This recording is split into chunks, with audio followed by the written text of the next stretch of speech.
Syederalun Komisi Pemberantasan Korupsi atau KPK menginginkan Angelina Sondag melaporkan dalam kasus korupsi Wisma Atlet SEA Games 2011 di Palembang.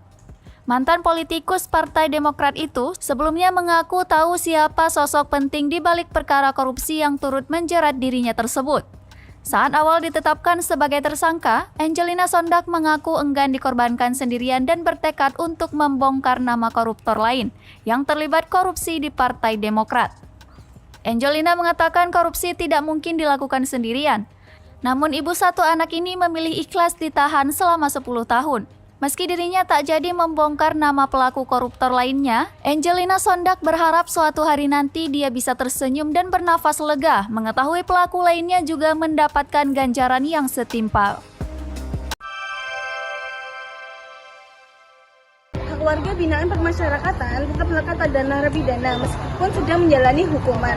Hak ini merupakan bentuk penghormatan terhadap hak asasi manusia serta bagian dari tujuan sistem pemasyarakatan, yaitu membina narapidana agar dapat kembali menjadi pribadi yang lebih baik di masyarakat.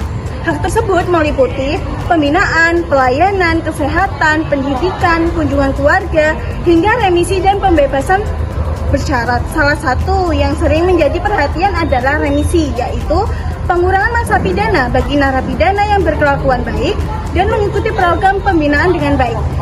Remisi bukanlah suatu penghapusan hukuman pidana, melainkan sebuah pengurangan hukuman masa pidana sebagai bentuk apresiasi negara terhadap narapidana yang memiliki sifat dan perlakuan baik selama masa hukuman pidana. Dalam sistem pemasyarakatan, remisi memiliki peran yang penting karena dapat mendorong narapidana untuk menunjukkan sikap perubahan yang baik, mengikuti pembinaan dan menciptakan lingkungan yang tertib di dalam lapas. Dari sisi hukum, remisi menjadi bagian dari proses pembinaan agar narapidana dapat kembali ke masyarakat untuk menjadi pribadi yang lebih baik. Baik, dalam kasus Angelina Sondag, pemberian remisi tidak dipandang hanya sebagai hak administratif, tetapi harus dilihat dari tujuan pemasyarakatan dan keadilan masyarakat.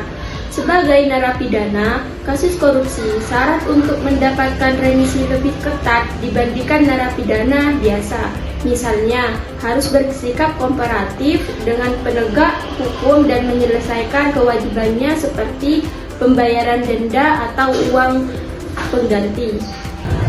Penolakan maupun pemberian remisi dalam hal kasus ini itu menunjukkan bahwasanya remisi tidak diberikan secara semerta-merta atau secara otomatis. Semuanya bergantung pada terpenuhinya atau tidak syarat yang telah ditentukan. Di satu sisi, remisi tetap penting sebagai bagian dari pembinaan. Namun di sisi lain, masyarakat sering menganggap pemberian remisi terhadap koruptor itu dirasa sangat tidak adil. Karena korupsi merupakan kejahatan yang merugikan negara dan masyarakat luas. Dapat disimpulkan bahwa pemberian remisi kepada narapidana korupsi seperti Angelina Sondag sah secara hukum selama persyaratan terpenuhi. Namun, kebijakan ini tetap menimbulkan pro dan kontra di masyarakat. Oleh karena itu, pelaksanaan remisi harus dilakukan secara transparan, konsisten, akuntabel agar tujuan pembinaan tercapai tanpa mengurangi rasa keadilan pada publik. Terima kasih.